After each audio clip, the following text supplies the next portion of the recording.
Bonjour, ici Daniel Crisafi. Dans cette deuxième présentation audio, j'aimerais parler de comment augmenter l'immunité avec l'alimentation. Alors, un bref rappel, dans la première édition de mon livre Candidat Albican, j'ai écrit qu'à la fin des années 80, si nous ne faisions pas les efforts nécessaires pour augmenter notre immunité naturelle, les infections à champignons ne seraient rien comparé aux défis micro-organiques du futur. Oui, notre immunité individuelle joue un rôle. Il va sans dire que si les individus les plus à risque, on en parle dans les médias de ce temps-ci, les personnes âgées, les personnes avec une capacité immunitaire réduite, si ces personnes-là sont les individus qui sont le plus à risque pour les infections comme le COVID-19 ou la maladie de COVID-19, les autres, ayant une immunité plus forte, courent donc un risque moindre d'attraper le virus ou d'être terrassés par celui-ci. Il est donc impératif de savoir comment augmenter son potentiel immunitaire, que ce soit pour contrer les bactéries, des virus, des infections à champignons. Nous devons développer donc une immunité maximale pour jouir à une santé optimale, tout en utilisant les services médicaux lorsque nécessaire et aussi en respectant les normes et les consignes sanitaires qui nous sont proposées. Si nous voulons prévenir ou amoindrir l'impact des agents infectieux, il n'y a donc qu'une solution, et c'est d'augmenter notre capacité immunitaire. Et peu de facteurs ont un impact aussi important sur la fonction immunitaire que notre alimentation. En effet, nous sommes ce que nous mangeons, et nous pouvons dire que notre immunité est fonction de notre alimentation. Nos anticorps, par exemple, ne se développent pas à partir de rien, ils ne se développent pas dans un vide. Les acides aminés requis pour les anticorps, nous les obtenons à partir de ce que nous mangeons. J'aimerais donc vous entretenir sur ce qu'il faut éviter pour augmenter l'immunité, ce qu'il faut prioriser, et peut-être un bref rappel de Blaise Pascal, le grand philosophe, physicien et mathématicien français. Alors, qu'est-ce qu'il faut éviter pour augmenter l'immunité ou s'assurer que notre immunité est à son maximum? Bien, la première chose, c'est les sucres. Un nombre important d'études démontre qu'avec l'augmentation des sucres dans l'alimentation, il y a une baisse progressive et proportionnelle de notre capacité du système immunitaire. En d'autres mots, plus on mange de sucre, plus l'immunité est basse. Et les sucres incluent les sucres blancs, bruns, cassonades, les boissons gazeuses, le sirop d'agave, les jus de fruits, oui, même les jus de fruits naturels, et le fructose. Tout ce qui s'appelle ose, ou tous les sucres blancs, bruns, le miel et compagnie, peuvent avoir un impact négatif à forte dose, ou même des fois à dose moyenne, sur le système immunitaire. Donc, la première chose à faire, c'est d'éviter ou de réduire significativement notre consommation de sucre. C'est particulièrement important pour les gens qui sont ce qu'on appelle communément des bébites à sucre. Réduisez les aliments raffinés. Les aliments raffinés comme la farine blanche, le riz blanc, etc., sont des aliments qui contiennent beaucoup de sucre naturel, de glucides, mais très peu de vitamines et minéraux qui aident le corps à les utiliser. Par exemple, 85 à 90% des vitamines et des minéraux sont éliminés du blé lorsqu'on le raffine pour faire la farine blanche. Donc, ces aliments-là devraient être remplacés par des aliments complets, le riz brun, le blé entier si on n'est pas intolérant au gluten, les autres grains entiers et les aliments le moins transformés possible. Évitez l'excès d'alcool. Une petite quantité d'alcool peut être acceptable, surtout si ça nous permet de relaxer, mais respectez les normes recommandées par la Société des alcools du Québec, la SAQ, et les autres normes standards, l'équivalent d'un verre de vin par jour, 6 onces, 150 ml environ, ou son équivalent en bière ou en boisson alcoolisée. Les intolérances ou les sensibilités alimentaires, si on a des intolérances, si on a des sensibilités, peuvent considérablement réduire notre impact immunitaire, parce qu'évidemment, si on consomme des aliments auxquels on est intolérant, le système immunitaire va être mobilisé pour essayer de s'occuper de ces aliments-là. Il aura moins de réserves et moins de capacité pour faire face aux bactéries, aux virus, aux champignons.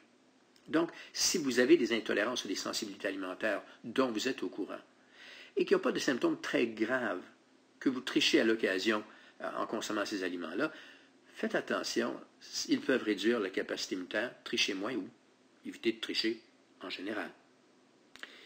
Les diurétiques jouent un rôle pour réduire la capacité immunitaire. On va le voir tantôt, l'eau est extrêmement importante. Or, l'alcool, le café, le thé, les boissons gazeuses sont tous des liquides ou des boissons qui nous font perdre presque autant d'eau qu'on a consommé en les consommant. Donc, les diurétiques devraient être évités autant que possible. Et finalement, dans certains cas, les produits laitiers doivent être limités, même si on n'est pas intolérant, lorsqu'on a le début d'une infection respiratoire. Les produits laitiers peuvent augmenter la production de mucus dans le système respiratoire, même si on n'est pas intolérant. Et ça vaut la peine, lorsqu'il y a les débuts d'un rhume, d'une grippe, de les couper afin de voir, d'évaluer s'ils jouent effectivement un rôle dans l'aggravation des symptômes. Donc, que faut-il prioriser? Il faut prioriser une alimentation concentrée en éléments nutritifs, dont je le mentionnais tantôt, les grains entiers, les produits entiers pas raffinés, autant que possible. Les grains céréaliers entiers tels que le riz brun, le millet, le blé évidemment entier si on n'est pas intolérant, le sarrasin et ainsi de suite, sont à prioriser sur la farine blanche, le riz blanc et compagnie. Une quantité importante de légumes devrait être consommée. Les légumes contiennent des vitamines, des minéraux et ce qu'on appelle des nutraceutiques, qui sont des substances qui aident entre autres à augmenter la capacité du système immunitaire, qui ont des actions antioxydantes. Certains ont de légères actions ou même de fortes actions anti-cancer. Donc, une quantité importante de légumes le midi et le soir, 50 à 60 de votre plat en légumes. Les fruits frais ou congelés, mais pas trop. 3 ou 4 fruits moyens par jour maximum. Les fruits contiennent quand même du sucre. Ce sont de bons sucres et ils ont beaucoup de bons nutraceutiques, mais évitez d'en consommer trop. Pas en jus, en fruits complets, et les fruits frais ou congelés, pas des fruits en conserve, évidemment. Assurez-vous d'avoir suffisamment de protéines alimentaires. C'est quelque chose auquel on ne pense pas en général lorsqu'il est question de capacité immunitaire. Mais il ne faut pas oublier que les protéines, ce n'est pas juste pour les muscles. Le cerveau est fait de protéines, les neurotransmetteurs sont faits de protéines, les anticorps, capacité immunitaire, c'est fait de protéines. Les os ont plus de protéines dans leur matrice que de calcium. Les protéines jouent un rôle au niveau de la formation de la peau, le collagène, l'élastine, et j'en passe. Donc, les protéines sont extrêmement importantes. Ça peut être des protéines animales, des protéines végétales, pas juste animales. L'idéal, c'est une variété des deux, sauf chez les gens, évidemment, qui sont végétariens ou véganes. Et avoir suffisamment de protéines, donc, est extrêmement important. Idéalement, les repas du midi et du soir devraient être au moins 25 de protéines. Si vous consommez des grains, pain, pâtes, riz, bagel, etc., de grains entiers, idéalement, si vous les consommez, il devrait y avoir au moins autant de protéines à ces repas-là. Ce qui est souvent le contraire de ce qu'on fait. Souvent, les gens vont consommer beaucoup plus de riz que de poulet, par exemple. Mais il faudrait qu'il y ait suffisamment de protéines dans vos repas et au moins autant que les grains et autant de légumes que tout le reste. Donc, 50 de légumes, 60 de légumes, 25 de protéines, on parle du midi et du soir, et pas plus que 25 de grains céréaliers. Le matin, protéines et grains, si vous le voulez. Et les œufs sont une excellente source de protéines, soit dit en passant. Tout comme les viandes, tout comme les fruits de mer. Si vous n'êtes pas intolérant, le fromage et le yogourt sont une bonne source de protéines. Et vous avez vos protéines végétales comme les noix, les graines, les légumineuses. Finalement, hydratez-vous. Assurez-vous de consommer suffisamment d'eau. On ne le réalise pas souvent, mais on peut vivre 30 à 40 jours sans manger. On ne pètera pas le feu, mais on peut vivre, ou en tous les cas, on peut exister très longtemps sans consommer d'aliments, sans s'alimenter, mais on peut seulement vivre quelques jours sans s'hydrater. Donc l'eau est beaucoup plus importante pour la santé globale que l'alimentation. Donc consommez beaucoup d'eau. 1,5 litre à 2 litres d'eau. On ne parle pas, je l'ai mentionné tantôt, des autres breuvages qui contiennent de l'eau, tels que le café, les thés, etc., parce que ce sont des diurétiques. Buvez au moins 1,5 litre à 2 litres d'eau, et idéalement de l'eau pure, filtrée, de qualité. Finalement, après tout ce que je viens de dire, n'oubliez pas ce mot de Blaise Pascal, le grand physicien et mathématicien français qui a écrit « Qui essaie de faire l'ange finit toujours par faire la bête ».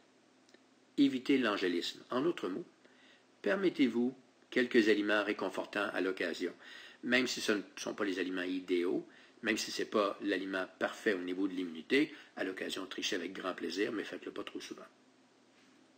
Si vous connaissez quelqu'un à qui ces conseils pourraient aider, partagez ces capsules d'information avec eux et invitez-les à s'inscrire à notre infolettre afin de les recevoir régulièrement. Merci et à la prochaine.